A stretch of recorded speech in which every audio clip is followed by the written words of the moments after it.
Tapi? Kalau disebut gubernur konten, mohon maaf ya, dengan saya disebut gubernur konten, saya sudah mengefisienkan belanja negara. Kok gitu? Ya iya dong, kan di negara ada anggaran promosi, anggaran komunikasi. Anggaran komunikasi iya, itu bener. kan biasanya Make para sense. pejabat suka nyewa konten kreator. Bener, Ya kan? Kemudian bener. konten kreator, kemudian dia kontrak dengan tim medianya.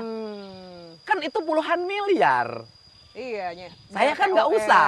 Iya, ngegaji sendiri, tim sendiri. Iya, tim sendiri ngegaji sendiri dan Pemprovnya bermanfaat. Pemprov Jabar selalu dicari orang beritanya. Kan gitu. Kalau dulu kan Dinas Informasi Komunikasi yang selalu memvlog kegiatan pemerintah. Iya. Hari ini dinas-dinas di seluruh Jabar Ngambil konten. bukan bikin kegiatan, diminta sama saya untuk di-vlogin. Oh gitu, malah jadi influencernya. Dinas Pendidikan misalnya, Oke. kirim hari ini kan Pak bangun ini. Ya, bisa dilihat kan Dinas PU. Nah, kan hasil-hasil bangun dikirim ke saya.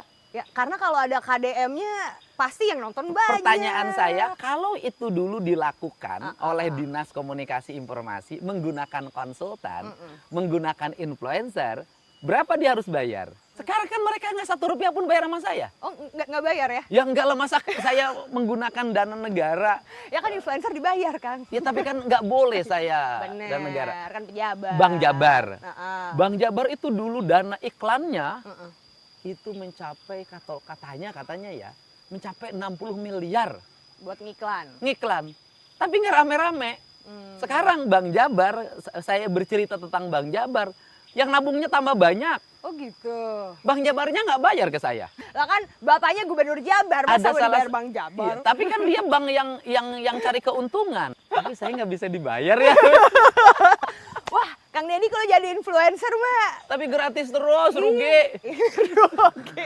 Kang, mungkin itu bisa jadi perpanjangan karir selesai jadi gubernur, Kang. Deddy Mulyadi influencer gitu. Kan Enggak, bisa. kayaknya saya nggak cocok. Kenapa nggak Jadi cocok? influencer nggak cocok. Kok nggak cocok? Kan saya bukan cari rezeki dari situ. Kang, pertanyaan lagi, mumpung lagi seru ngomongin sosmed.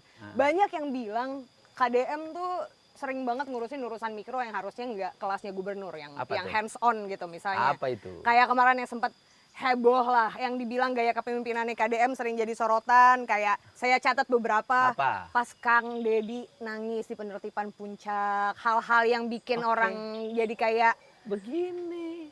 ini Tahu kayak nggak? kenapa sih pakai nangis? Bukan gitu. begitu. Selama ini pemerintah itu ngomongnya makro terus.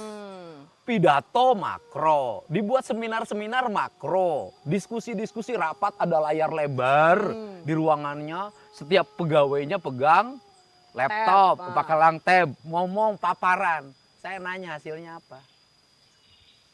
Banjir tetap, jalan rusak, gelap tanpa penerangan jalan umum, rumah rakyat miskin nggak dibangun, UMKM tidak rame, pertanian produktivitasnya tidak tinggi, bahkan cenderung menurun. Kriminalitas terus, geng motor merebak, tawuran tiap waktu. Gak ada perubahan signifikan. Nggak ada. Karena orang Sunda itu nyangagogog nyamantau. Apa itu artinya? Bahwa pemimpin itu dia harus bicara dan dia harus mengerjakan. Jadi kalau saya katakan, kalau saya nggak mulai bongkar bangunan di puncak, nggak akan ada pembongkaran Bangli di Bekasi. Bekasi Kerau, nggak akan ada. Nggak akan ada itu sungai